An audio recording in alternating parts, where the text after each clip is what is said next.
Porbandar Rajkot national highway પર કુતિયાણા નજીક ગમખ્વાર અકસ્માત થયો। આ અકસ્માતમાં 3 વ્યક્તિઓના મૃત્યુ થયા છે, જ્યારે એક બાળકી ઘાયલ થઈ છે।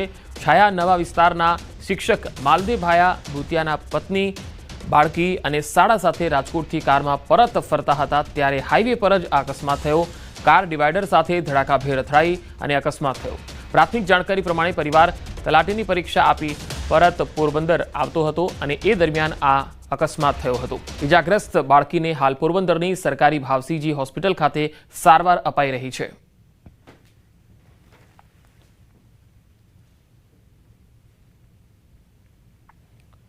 સુરેન્દ્રનગરના લીંબડી અમદાવાદ નેશનલ હાઈવે પર મોડી રાત્રે અજાણ્યા વાહનની અડફેટે 2 વ્હીલર પર જઈ રહેલા 2 યુવકોના ઘટના સ્થળે મોત નીપજ્યા।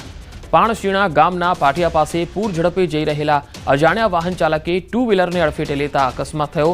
અજાણ્યો વાહન ચાલક અકસ્માત બાદ નાસી છૂટ્યો। પ્રાથમિક તપાસમાં બંને યુવકો અમદાવાદ તરફ જઈ રહ્યા હતા અને એ દરમિયાન અકસ્માત થયો। પાણશીણા પોલીસે ઘટના સ્થળે પહોંચીને વધુ તપાસ હાથ ધરી છે।